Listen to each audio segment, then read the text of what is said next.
Hello and welcome to the Ag Culture Podcast, where we share insights about the future of agriculture. Each week, we dive into the stories, technologies, and ideas shaping a profitable and sustainable future for farms and rural communities alike. I'm Paul Windemuller, host of the Ag Culture Podcast, and today I have the second edition of my interview with Barrett Ersek from Holganix. Now, if you didn't listen to the first part, I strongly encourage you to pause this, go back to last week's episode and listen to that. That is the story, really the culmination of how Barrett and Holganix came to be and his business progression and a lot of key wisdom around building and growing that business. This week's episode, we're going to focus on how that business runs today and some of the key things around building a culture around shared values, and then how to use those values to really make decisions in your business day to day with your team. Now, this is what Barrett sees as their competitive advantage at Holganix, and he's willing to share this with us. I really appreciate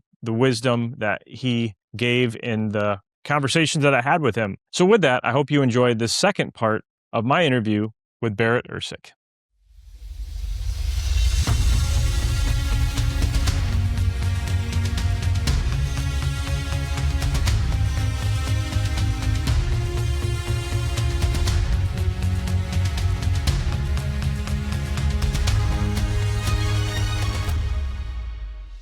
One of the things I wanted to kind of shift focus on, kind of along the lines that you just mentioned, is I heard you talk a lot about your values, your company values, and how you actually use them at your company. What a brainstorm, right?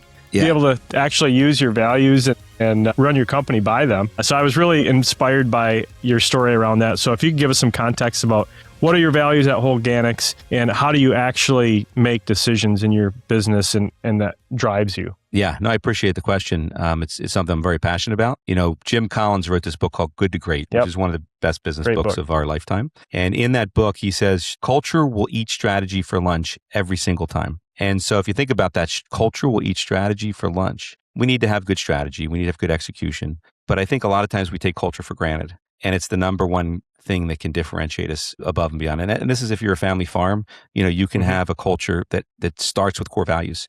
This is if you're an ag tech company. This is if you're a bank. This is if you're a fast food business. I mean, let's look at fast food. Or nonprofit even. For sure, nonprofit. Yeah. And in fact, we have core values and purposeful culture as a family. In my family, we have family core values. So it can even be as a family. But if you think about fast food, like culture eats strategy for lunch, even in fast food. So think about Chick-fil-A. So Chick-fil-A does 2 times revenue, double the revenue per square foot than McDonald's. Double the revenue. Now, McDonald's is open almost 24 hours a day. They're open Sundays for sure. Chick-fil-A's closed on Sundays. Yeah. Double the revenue, closed on Sundays. How's that work? Well, I mean, I think among other things, you could say, oh, the Chick-fil-A sandwich is so good. Well, it's okay, but it's still fast food. It's still fried chicken and French fries. And there's plenty of people competing with Chick-fil-A on a good piece of fried chicken. But I would say that Chick-fil-A has got the culture right. They've got the values right. Every time you get Chick-fil-A, notice this next time you go through the drive-thru, you say thank you. And every time they will say with pleasure. My pleasure, yep. And these are entry-level fast food workers that say my pleasure, with pleasure. You go to McDonald's, don't get me wrong, I worked at McDonald's and I have respect for people who work at McDonald's, but at the same time, their general culture is like you're almost in their way. And they might throw the hamburger at you. And sometimes you get good at McDonald's, sometimes you have bad ones. But I wouldn't say that it was across all McDonald's that you would say they're all wonderful. McDonald's has got a great business, great values in innovation and driving franchises, but they haven't gotten it to that entry-level fast food worker the way that Chick-fil-A has. And I think it's really helped Chick-fil-A get more revenue per square foot. So culture eats strategy for lunch. So I take that personally, and as we're building our business. So we've established a set of core values that we make major decisions by. We hire and fire through the lens of core values. We give all of our people the power to make decisions in the field without talking to, going up the chain of command. If they can tell us that they made those decisions through a filter of core values, even if it was the wrong decision, if they made the decision in alignment with core values and they can show us how they tied that decision together, we'll coach them on why they would make a better decision next time, but they'll never get in trouble. It's one of the most important things I think I've ever learned in business, and it makes business fun too. And the antithesis, there's a lot of companies that say they have core values. And in fact, if you go to your bank, next time you walk into your bank, if you actually still walk into your bank, they will have a set of core values on the wall. Somebody went through all the banks and ran a core values class and told them they all have to have core values because everybody has one. And they hang it by the bathroom. That's right. In the corner. And they all say just about the same thing. Integrity, trust, relationship. Of course, those are table stakes. You have to have trust to be a bank. You can't put that up as a core value. Here's the test, though, to see if it's a real core value. Go to the bank teller and you say, hey, do you guys have core values? And they'll probably say, yeah, we do. Could you name them? And the bank teller will never, I try this all the time. Every time I go to a new bank, they never know their core values. Now, keep in mind, those core values are on a wall with an eyesight of that bank teller, and she doesn't know her core value. And all she does is sit there behind the window and wait for customers to come in and look at the wall, and she doesn't know her core values. So they're not core values. They're just words on a wall. Yeah.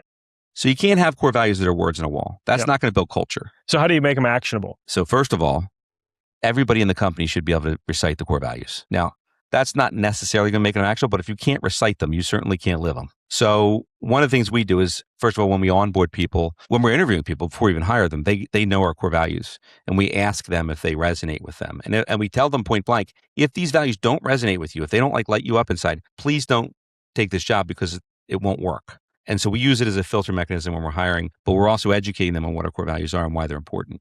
The first couple weeks of work, so we hired 70 people last year. Every one of those 70 people went through a 3-day deal with me where I went through core values and why they're important in the company.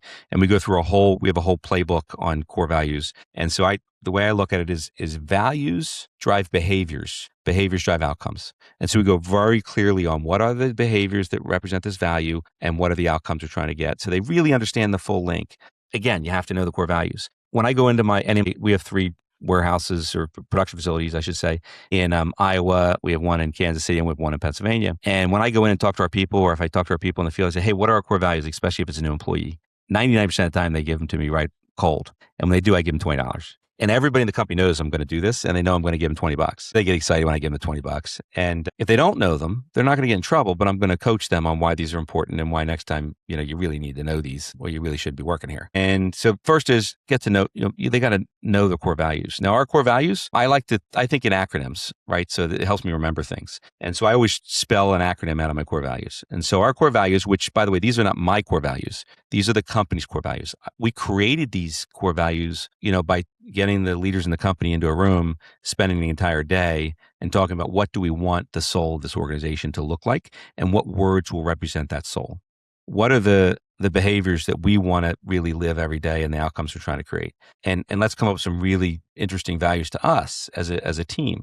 Now, I certainly influenced those values because I was the CEO founder, and often the values will somewhat mirror that CEO founder because they're the biggest influencer in the company. But I don't think they should come from the CEO founder. I think they should be created with the team that's really leading the organization. And so that's what we did. And in fact, we've evolved the core values over time. Started the company in 2010 with a different set of core values than we have today. We also started the company in 2010 with a different leadership team than we have today. As we, the leadership team grew and some people left and others came, I realized that these people didn't really create those values, and we needed to make them their values as well as mine. I think that's important. So you look at the acronym. Our acronym spells the word G-Flow. So every letter represents a value. So G-Flow, G is gratitude. You guys have heard about that. So as I think about gratitude, be grateful for everything that life brings you, the good times and the challenges. And if you do, then you remove stress, conflict, and anxiety, and you replace it with peace, creativity, and opportunity. That's value. The behavior, we have different kinds of behaviors to use gratitude in the company. One is we start off every staff meeting with what are you grateful for, personal and business. Everybody goes around. I do that with my board meetings. At one point, we had a venture capital firm in the company. Today, we don't, thank goodness. But for a time, we did. And we would start our board meetings off with our venture capital group with what are you grateful for, personal and business. And sometimes we were missing our numbers and needing cash, and these guys are ready to hit me over the head with a bat. And I made them say what they're grateful for first. And that's not what they came there for. And I will tell you, it changes the tenor of the meeting. Yeah, I'm sure. You still deal with hard things, but you deal with them with more of a sense of possibility and less of a sense of challenge and stress. It also sets the ripple for the organization. You get to know each other personally because you talk about, that's why I say, what's one thing you're grateful for business? What's one thing for personal? Somebody tells me their kid just made the travel soccer team. I didn't know their kid played soccer. I might not even know they had a kid. Now I know more about them. Yeah. And so it creates some intimacy in the organization as well. I think the idea of gratitude, especially being grateful for challenges, I think every entrepreneur organization has to be resilient. You get knocked down, you get back up. You get knocked down, you get back up. If you're not resilient, you're not going to survive. I think beyond resilient is to be regenerative, a regenerative culture. And that's what I'm trying to build at Holganix. And that's a company, that's an organization that when they get knocked down, they don't just get back up, but they get back up a bigger, better version of themselves than before they got knocked down. The thing that knocked them down happened for them and not to them. That's gratitude. And that's what builds, I think, a company that can get through the tough times and make the tough times the fuel for their biggest successes. And so that's why gratitude is so important to me. And then the next one is flow. I think we'll finish the story off with a flow story. And then the next one is L, which is love. So love's a pretty big word. I mean, you think about, we're out there selling to, rural America, and we're out in the field and wearing Carhartts and saying love. That's a big thing to say. So we say love, we say, well, we love what we get to do. Like, we get to go out and help be the bat boy for the American farmer, who are the pro baseball players, and help them go hit better and play a better game. We're giving them resources to go out and perform, to help feed the planet and clean the planet. Like, God, that is so cool. We get to do that. We love who we get to do it with. So love who we get to do it with is our family of high-performing team members. One of the things I say to my team is, look, when we're hiring people and you're interviewing somebody, I have a house in Pennsylvania and a house in Florida. Like, that's a 20-hour drive. I do it quite a bit. If you wouldn't get in a car and drive with them for 20 hours, like, don't hire them. Like, even if they're great job fit, job match, like, we need to surround ourselves with people we like to be around. We're a family of high-performing team members. The other piece of that, though, is family of high-performing team members that really love each other. They'll give each other feedback, even when it's tough feedback, because we want you to be a better version of yourself. So we like to say, people that come to work and love each other, you can pass the schmutz test. What's the schmutz test? You got a little piece of cream cheese up on your cheek and you walk around the office. See who actually tells you, like, dude, you got to grab a napkin. Yeah. Or others will just ignore because they don't want to embarrass you. They don't want to go through the effort. Well, that's not love. That's just placation. And so, giving people feedback is part of love. And that's how we continue to be a better organization. The other is, we love who we get to do it for. The American farmer is the superhero to the planet, and we get to go out and help the American farmer be, more successful. We get to help them, improve it for the next generation and help them hopefully make more money on their farm. So, like, love to us is really serious. And when you say it like that, it's like, wow. So then you got FLO is creator mindset. All the other ones are the first letter, but creator, I needed a vowel. So I moved it over to the O in creator, and creators are creative, right? So kind of how we explain that. Creator mindset to us is the opposite of a creator is a victim. A victim is somebody that goes through life and things happen to them and it's not their fault and they don't take responsibility. A creator is somebody that believes that they're creating an outcome and that they're in charge of that outcome, regardless of what happens to them. They're always focused on where are we trying to go, how are we trying to get there. Yes, you will get obstacles that get in your way. Yes, there will be challenges that you didn't perceive, but we're a creator. We're going to figure out the steps to get around, over, under, above. Somehow we're going to solve the problem and get to the other side. We're focused on the outcome, not on all the things in between that are going to let us down. Things happen for us, not to us, if we're creators. And creators have a growth mindset as opposed to a fixed mindset. They see greater potential from every situation, every outcome, every event, every person. It's about seeing what could be, not what is. That's all about being a creator. That's how we talk about it in the company. And then the last one is win-win, which to us, the only way we get to win is helping other people win. And so create win-win outcomes with everybody that that's our customers for sure. If we don't help a farmer make more money, then we don't belong on the farm next year. And in fact, we probably owe them a refund or a free product or something. We do it with our vendors. We want to get the best price possible, but we don't want to beat somebody up so bad they can't. You want them there again too. Yeah, right. So win-win. And same thing with our employees. Like, we want to give people opportunity to get, to make more money, to have bigger opportunities, to grow versions of themselves. So it's all about that win-win. That's important to us. So that G flow is our core values. We live those core values in the company. And we have a mission statement that kind of, goes with those core values, which is to revolutionize the way the world grows. And, fill in the blank, grow corn, grow cotton, grow turf grass, revolutionize the way the world grows by thinking differently about building healthy soil to build healthy plants. And, if we can create a virtuous cycle in agriculture versus what I think has happened over the last 60 years is we've pushed yield at the expense of soil. And we created a bit of a vicious cycle where the more we put down, the kind of the worse it gets. And then the more we need to put down, and then the worse it gets. And so the virtuous cycle of soil health is kind of revolutionized the way the world grows. But there's one more piece to that, which is that we believe the place that you come to work should be a place you come to work and grow and be a bigger, better version of yourself, not just do your job and get a paycheck, but actually grow as a human being. And so we actually have leadership classes that every single person in the company goes through, including the forklift driver and the sales rep and the executive. They all go through the same course program. It's 10 months long, and we pay you to go through it. And it's three hours a week, I should say, for 10 months. And you go through a leadership program that teaches you how to communicate, how to set goals, how to achieve goals, how to overcome obstacles. Part of it is our core values. And we think that's a piece that helps our people be better parents, better spouses, but certainly helps them grow as a human in the company and be a better version and expand what they can help the company do. So we believe that work should be a place where you grow as a human as well as, do your job. And so that's revolutionize the way the world grows, goes to our people as well. So Paul, we think about, values and all that stuff. One of my favorite values, gratitude is my favorite value, but my most impactful value that's actually accelerated the growth of the company has been this value called flow. Flow. Now, what the heck does that mean? Well, let me ask you, Paul, have you ever seen a dolphin, like a porpoise? Yeah, I love watching them. Yeah. I mean, everybody does. I don't think if we did a poll of 1,000 people, I don't think there's one person say I hate dolphins. They're like the happiest animal ever. Everybody loves dolphins. And here's the thing, we have a house in Florida and we do a lot of boating in Florida. And my family and I will be out on the boat. We'll be going 30 miles an hour. And this happens every single time. And we'll see dolphins jumping and playing in the water. And every time we stop the boat, doesn't matter where we're going, what we're doing, and everybody sits there and looks at the dolphins. I mean, this is my 2-year-old granddaughter, this is my 30-year-old son, and this is my wife and I all sitting there looking at the dolphins together. And you can't help it. And we might have seen them on Tuesday, and this is Thursday. You still stop and look at them. What is it about dolphins? Well, I'll tell you, I think dolphins are more evolved than humans are at being in flow. Maybe not at everything, but at being in flow. So what do I mean by that?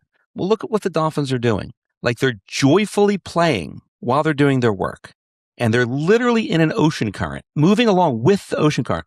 The flow of the ocean, and they rarely swim against the current. They're swimming with the current. The flow of the ocean takes them to where they're going, brings them their food, and allows them to just joyfully play and work as a family. And so I think we just are attracted to that. Oh, another fun fact about dolphins is they actually shed their skin, their entire outer body of their skin every 8 minutes, and it keeps them able to move through the water quickly. Think about that. I did not know that one. A human sheds their skin every 10 to 14 days. Versus 8 minutes. So one of the lessons there is dolphins don't let things stick to them. They just let, they let just slides roll off off their back, right? So it's kind of a metaphor of dolphins that I think is helpful. So if you think about dolphins being in flow and how they attract us, think about being a business leader and think about a business leader being in flow like a dolphin. And so as I think about that, and by the way, this message was brought to me from my mother 7 years after she passed in a dream. So it was a little weird. Okay. You might think, we are in California right now. Maybe it's appropriate, but I actually got this delivered from my mom in a dream. And it's been one of the most profound business lessons I've ever learned in my whole life. My mom's talking to me about flow and how to be a leader in flow. And she's telling me this in a dream. And she shows me a stream, like a vision of a stream. I want you to just picture a stream of water just moving along. I mean, that's flow. That's water flow, literally. Now I want you to picture a rock gets dropped right in that stream. Splash, bunch of eddies and bubbles, and it disrupts the flow. Drop another rock. You drop enough rocks, you're going to stop that stream. You're going to dam it up. Maybe there'll be a few trickles of water in between the cracks of the rocks, but it's not going to be a flow anymore. My mom taught me is focus on what you're for, not what you're against. Every time you focus on what you're against, it's like dropping a rock into the stream. And she goes on to say, why would you ever drop a rock in your stream?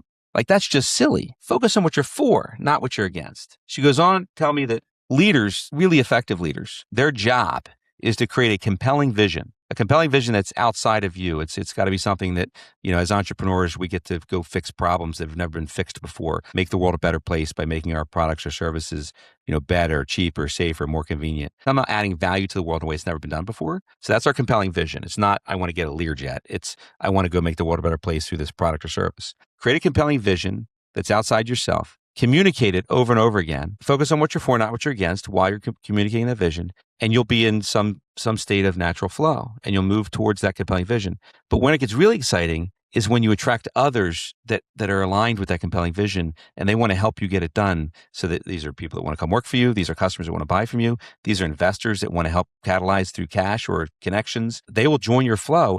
Every time you get somebody to join your flow, it gets bigger and bigger. So a stream or a creek can become maybe a small river, can become a big river, ultimately can become an ocean current. And ocean currents are unstoppable. Mm-hmm. But the way you do it is create the compelling vision. And while you're creating compelling vision and trust that you're moving towards that vision, joyfully play and work every day while you're in flow. And play and work can be the same thing. I mean, I work 80 hours a week. It doesn't mean I joyfully play with my feet up. No, I go to work every day, but while I'm doing it, it's work and play are the same thing. Joyfully play and work and focus on what you're for, not what you're against. Attract others to your flow, and don't let anybody around you drop rocks. And if you do, help them understand what's happening, and let's pick the rocks back up. And so in our company, we use this as a way to kind of unlock flow. And we all talk about focus on what you're for, not what you're against. Now, these are ideals. All the core values are ideals. None of us live by these core values 100% of the time, including flow. And I don't live by flow 100% of the time. I drop rocks. But here's what I do. When I bring my team in and we talk about flow, I say, listen, everybody in this organization has the right to call me out when you see me dropping rocks. And by the way, I'm going to also do the same for you, and we're all going to do it for each other. None of us can live by these ideals 100% of the time. But if we have 100 people working in the company, one of us can be living by these ideals 100% of the time, and we can help each other live by them better and lift each other up. Hold each other accountable. Absolutely, yeah. And then we all become a better organization by lifting each other up to these ideals. And so in the organization, when people start complaining and moaning or call about all the things that are going to happen that are bad, that are, and I'm not saying we ignore those things. We're aware of those things, but we don't focus on those things. Every time we see somebody that starts to live in the negative, we say, hey man, don't drop any rocks. How can I help you? Let's focus on what we're for, not what we're against. And that brings you back to the compelling vision. That brings you back to how do we help the farmer? How do we move forward in a positive direction? In fact, I just saw a sales report today. One of the ways we're doing sales reports this year, it just changed recently, to focus on what we're for, not what we're against. But it's really cool. Didn't come from me, it came from one of our salespeople. Every salesperson every day reports in a common text thread how many farmers they helped today. So every time they make a sale, they're helping a farmer. So how many farmers did I help today? And it's like help the farmer. So it's like ringing the bell each time. And everybody's focused on what we're for. And so the guys that aren't maybe making a sale that day, at least they know the company is, and they know that tomorrow they're going to go help a farmer. And it keeps us focused on, kind of what we're for. Just a little thing that happens. But this idea to me of focus on what you're for, not what you're against, has been an unlocking move. I will tell you before that, there were years in the company that it felt like I was pushing a rock up a hill. There are years in the company where I'm like frustrated we're not getting through the farm gate. I'm frustrated this is taking too long. I'm frustrated we're running out of cash. I had a venture capital partner that was not working with me. They were working against me to some degree, and I needed to get them out of the company. There was a lot of times where I felt like I was getting my teeth knocked in, and I just kept showing up and working harder, showing up and not working harder. And don't get me wrong, I was moving the ball forward, but with massive amount of effort and massive amount of frustration. And every day I just work harder. Well, there's a limit to that. Yeah, you can only do so much of that. Yeah. And once my mom gave me this message and I started living differently and started thinking, focus on what you're for, not what you're against, and live in that flow, create the compelling vision, and just let go and trust that you're moving towards that compelling vision. It's been amazing that people have been attracted to our flow. So I'll give you some examples. I mean, this is just, I don't say this to impress you. I say to impress upon you what can happen when you truly live in flow. I get a call. It was actually on my way out of Agritech 3 years ago. I get a call from Richard Branson from Virgin, the Virgin brand. Right. Virgin He just Airlines. called you up. Yeah. Virgin Galactic. First businessman ever put himself into space. Right. Literally, my phone rings. I'm in an Uber out of Agritech, and it's Richard Branson. Now, it was actually the chairman of my board calling me, and he says, hey, I'm here with Richard Branson, and I'm explaining to him what you guys are doing for soil health and farms and how it's helping reduce fertilizer and improve carbon sequestration. He wants to hear about it. Can you tell him? They're in a hot tub in the British Virgin Islands. So it gives the phone to Richard, and I start telling Richard about what we're doing. Richard says, hey, I'd love for you to come to Necker Island and come and meet with me, and maybe I can help you. I'm like, I could probably do that. Okay. And so literally like within 2 months, I was on Necker Island to meet with Richard Branson. Wow. And I can remember going out and meeting Richard Branson. He's a hero of mine. I read every one of Richard's books. This wasn't just like, this is bizarre. I have a vision board even. And on my vision board, there's a picture of Ted Turner's on the vision board, but so is Richard Branson. I said Ted Turner, by the way, because we're doing some work with the Turner Ranch. And I was thinking about that as well. These things just come to us. We're in flow. And when you're in flow, you attract these opportunities and these people to you that want to help you realize your vision. So I go to Necker Island and I'm super excited. And I'm with a couple of people in my company and a couple other executives. And we're supposed to meet Richard at 9:00. And I'm like, I got my notebook out. I'm super excited. I'm going to learn from the master. 10:00, he's not there. 10:45, he's not there. 11:00, he comes rolling in. And here's Richard comes in. His hair's messed up. It's kind of long and flowy. He's got one button on like a linen shirt that's buttoned. The rest are unbuttoned. He's wearing wet board shorts, no shoes. And he says, I'm so sorry that I had to have you chaps wait.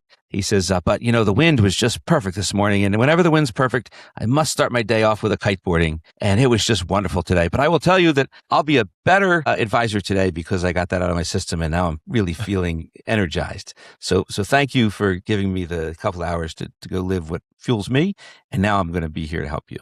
And so this guy's, and he's just smiling and giggling. He literally skipped across the ocean on a surfboard before he came to meet us to do strategy work on how we were going to help expand what we were doing and help more farmers. I look at one of the executives of my team, Brian Hansel. I said, Brian, this guy is a freaking dolphin, just like my mom's vision. He's an absolute dolphin. And that's why he's become a billionaire. That's why he's built over 100 different brands, because he attracts people to him. He creates a compelling vision. That's his whole brand, right? He literally joyfully plays and works. Yeah. That is his brand. Yep. So it was really cool to see that kind of reinforcement of that loop. And it's also really cool to see that I was able to attract Richard Branson to this thing. We've also got Howard Buffett Jr. is another advisor in our company and very active in the company. Again, he came to us. He came to us because he heard about what we were doing. He grew up on a farm. Howard's dad is a farmer. Warren Buffett's son is a farmer. And we're working with Warren Buffett's grandson, Howard Jr. And he came to us because he's passionate about farming. He's passionate about sustainability. He's passionate about moving the world forward through farming. And he heard about what we're doing. He wanted to help. So I say all this because if you get really clear and compelling vision, if you joyfully play and work, you will attract others to you. Just like dolphins, people can't help but see what you're doing and they want to do it with you. And it's unbelievable how it will unlock your mission and your business. And it will make things so much funner, and it will move so much faster than you ever thought possible. Like when we were working hard, like if we grew 10 or 20% a year, we celebrated. Since we've been in flow, we're growing at 100, 200, 300% a year in multiple years. I can't even believe it. And it's easier today than it was then. Now, lots of work, lots of hours. I can't ever get it all done. I'm not saying it's effortless, but it's easier and it's funner. That's a great nugget of wisdom that I think a lot of people, as you said, they try to do everything themselves and they don't get in that state of flow. And I know I've been there in my businesses where I'm going to do everything myself and just put my head down and get it done, where I don't look up and see how to be in flow. So that's a great analogy for how to really expand your viewpoint of your business and your life. Yeah. Remember, focus on what you're for, not what you're against. That's important. So that was basically a masterclass in entrepreneurism and leadership in business. So I appreciate that. That's really insightful. And again, one of the aspects that I really appreciated of your talk at FarmCon. Switching gears a little bit, I haven't really heard you, other than in your talk about core values, talk about the organic market or the regenerative ag movement. How do those things play into what you're doing? And is that a core focus, or is that something you're saying, hey, that's great, but we're here for everybody? I think that the organic market and the regen market, they're two different markets for sure. They're customers of ours for sure. And we fit right into those programs. We're an organically certified product. We can give the organic farmer resources they don't currently have because we can help use one of their challenges is how do you get enough organic fertilizer down to get the results you want? Right. We help unlock more fertilizer. So we're a great tool for the organic farm. I will say, though, that the biggest impact we can make for the planet and for rural America and for farmers in general is to be able to help conventional farms, large acre conventional farms that have been put into a box, that they continue to do the same things year after year that's making it harder and harder to do their job. We're watching fertilizer prices wildly fluctuate, these days up. Especially in the last couple of weeks, right? For sure, it's a challenge. And commodity pricing is not exactly, falling, it's not traveling with fertilizer pricing. It's making it harder, like on a daily basis. And the conventional farmers, really challenged. And to tell a conventional farmer, oh, just go organic or regen, you'll make more money in the long run. Yeah, but I got a 5-year chasm I've got to cross to get there. I mean, that's what these guys are saying. And I don't have the money to get there. I can't take that risk, even if I want to. Like I need to farm next year. So how do I make a change? If we can help the large conventional farms move towards regen more quickly by taking the risk out of moving towards regen, by showing them that, listen, it's not necessarily about eliminating all your chemicals and all your pesticides, although there's operations that are doing that, and that's wonderful. But there's another market, which is the farmers are moving towards regen, and they're still going to use some fertilizers and chemicals. But fundamentally, it's so that they can fix the P&L and do it quickly and do it without risk. How do we do that? Let's focus on soil health. We can give them results year one that allow them to pull back on fertilizer immediately and see a yield bump immediately. And then we start to measure the results they're getting in the soil, and we can show them all these things that we're improving at a soil health level. They can then make better decisions the following year on how they're going to use fertilizer, how they're going to use pesticides. So the more you use it, the better it gets. But we help them year one take a step towards regen. Year two, take a bigger step towards regen. Year three, take a bigger step towards regen. In the meanwhile, they're making more money each year. And if they stick on the path for 3 years, 4 years, 5 years, it gets really, really good. But the great thing is they don't have to take the risk. And we don't have to stamp them as regen farmer day one, because that, in some cases, they've fought that and they may not go that way quickly and easily. But if you just say, hey, listen, we're just here to help you make more money. Right.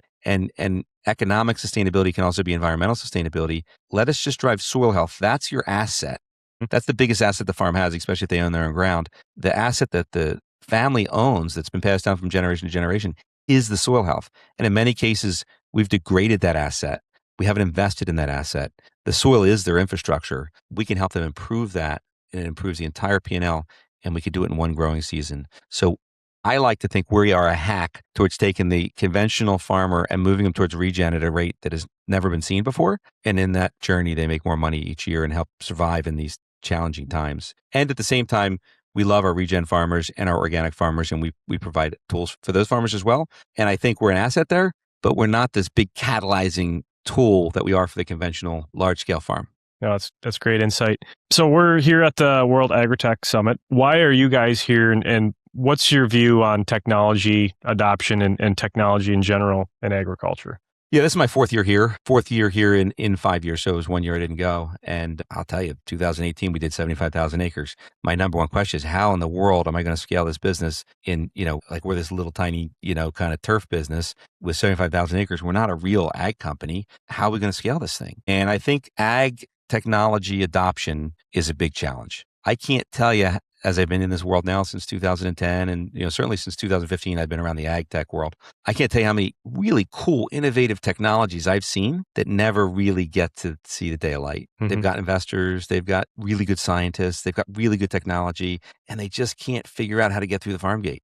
It's really hard to get through the farm gate. Traditional distribution systems are often set up to monopolize getting through the farm gate.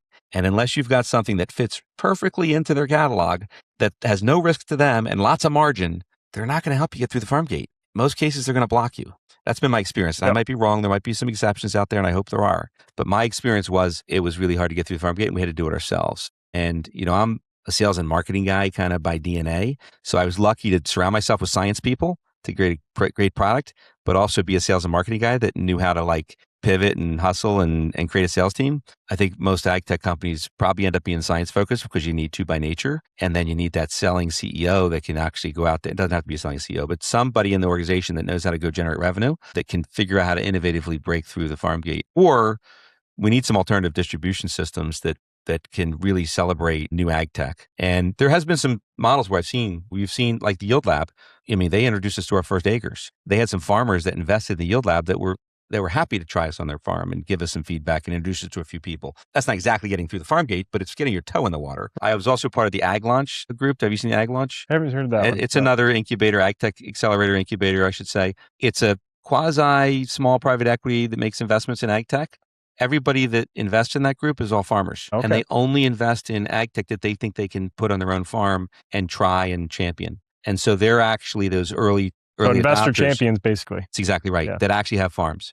And so part of the ag launch is you actually go out and do trial work on farms. You get to go meet farmers. They tell you what they like, what they don't like. They tell you challenges really transparently. And their goal is to help you drive adoption. They also introduce you to distribution and different investors and stuff. So they're a great group as well. We also had another group that was a similar group, which was Ag Ventures Alliance. They were out of Iowa. And again, as a group of 50 farmers, I think, that had made some money in ethanol production plants and sold them. And rather than distribute all the profits, they invested into ag tech that they thought they could use on the farm. And so those are some innovative groups, and I'm sure there's more out there than that help you get some early footsteps, not just perfect your product, but figure out your go-to-market. And if you don't got your go-to-market figured out, don't think you're just going to go partner with one of the big ag tech companies, the big 5 names that we all know about. They're not going to be easy to help you get through the farm gate. Once in a while, people do stumble into one that's a perfect fit and it works great. But I would say that, that's very rare. That's 1 out of 20, maybe. And the rest of you all are going to have to figure out how to get through the farm gate on your own, or you're not going to have a relevant company. Well, Barrett, I really appreciate you spending some time with me today and giving your inspiring story of Holganix and being able to share the words of wisdom as a business leader in agriculture. And been inspired by what you're doing with your company and the growth that you've experienced. So where can people find out more about Holganix and figure out what you guys are doing? Yeah, so just go to our website at holganix.com. Now, when you go to that website, it'll say, would you like to play the video? And I would suggest that everybody goes to the website, play the video. It's a 2-minute video. We spent a lot of time and effort in it, but it really, I think it speaks to the reason we're here and what we're trying to do in a really compelling way. Most of the footage there are our farmers, a little bit of stock footage, but most of it's our people. And it's a pretty cool, inspiring video. So watch the video, go to the website. If I can be of help to any ag tech company, any farmer, certainly you can reach out to me. On the website is a way to get a hold of me, as myself or anybody in the company. Great. Thanks so much, Barrett. Yeah, thank you. Well, thank you once again for listening to another episode of the Ag Culture Podcast. I hope this interview made you think as much as it made me think about how to build a business, how to develop a team culture, and how to actually make decisions from those values. I think there's some key frameworks that Barrett laid out in this interview that are really, really gold if you put them into practice in your own business. Now, if you enjoyed this episode, please share it with somebody that you know. Also, if you'd be so kind as to leave us a rating and review on whatever platform you're listening to this on, that'd be great. Check out what we are doing. Go to my LinkedIn profile, go to YouTube, type in Ag Culture Podcast. wherever you really feel comfortable looking at stuff, we probably have stuff posted of what's going on. So I just wanted to make sure you can stay active and be involved in the conversations that we're having in agriculture. I think it's really important to have the opportunity to give agriculture a voice, have one place where people can come to talk about topics, discuss what's new, and also how to make global agriculture better. That's what we're here to do. And I just want to say thank you for the people that support that effort. The friends of the show, check them out in our newsletter, check them out on our website. We appreciate their support. So with that, we will see you next week for another exciting episode of the Ag Culture Podcast. Thanks for listening.